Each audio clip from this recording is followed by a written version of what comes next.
Chris Mannix alongside Rohan Nadkarni and Michael Pina. Guys, the Nets are off to a pretty good start in the James Harden era, 2-0 in the first two games, and Harden and Durant look like they're picking up right where they left off in Oklahoma City. And Kyrie Irving set to return this week. Rohan, how does Kyrie fit into this mix?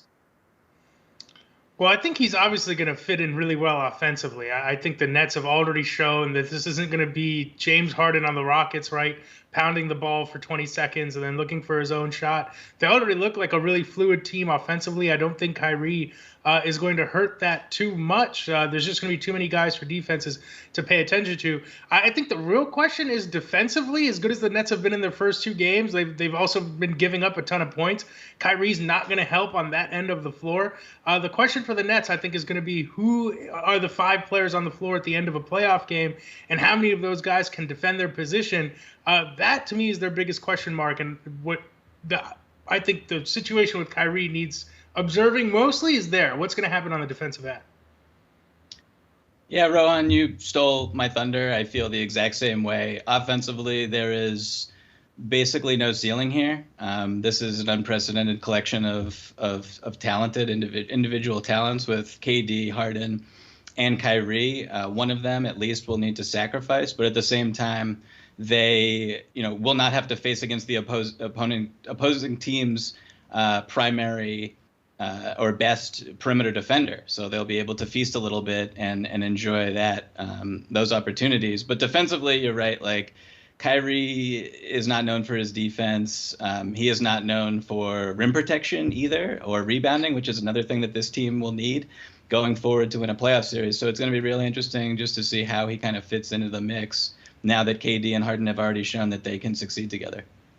I'm with you guys on the defensive issues. Watching DeAndre Jordan chase Giannis Antetokounmpo around the other night was, that's just untenable in a playoff series. You got to figure that part of the game out. But I do think that while there's a really high ceiling, Michael, as you said, with the three scorers on this team, there are potential pitfalls there, especially when it comes to who is going to make that sacrifice. Now, a lot of those questions, I think, will be alleviated if James Harden plays like the guy we've seen him play the first couple of games. He scored a lot of points, but he's taking more of a playmaker role, especially early on. He's looking to pass the ball. Look, James Harden's always been a terrific passer. It's been a part of his game that's often overlooked on the offensive end. But I wonder, does that attitude continue over the next 50-plus games? And when Kyrie, Michael, gets back into the mix, does he accept being an off-the-ball player? This is a guy who has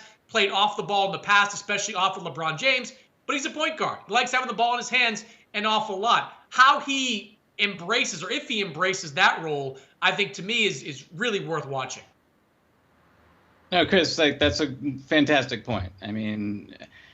Kyrie Irving has the skill set to be like a Steph Curry off the ball. He has that gravity. He's that talented of a shooter. He can move off screens exceptionally well.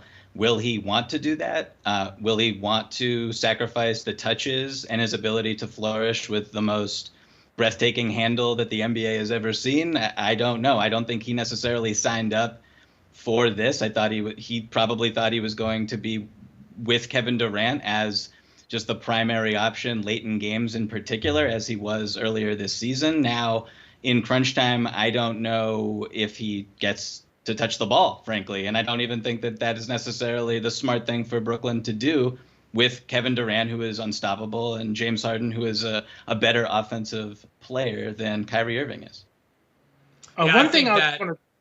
Sorry, Chris. One thing I just want to throw in, too. This is still the honeymoon period, and I think the concern really is, what are these guys going to be like when they face adversity, right? Like, what's going to happen if they're down 3-2 in a playoff series? Who's going to be the one to sacrifice? I think that's really what these, super teams always face their first year or so, and some of them figure it out, others don't. That, to me, I think, we can talk about how well they've played in 2 games, and I think we all agree they've looked great, but we won't really know until they face some adversity what these guys are going to be willing to do.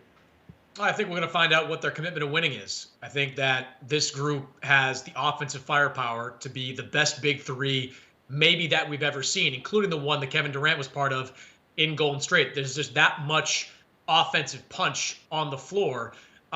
Will they be willing to sacrifice?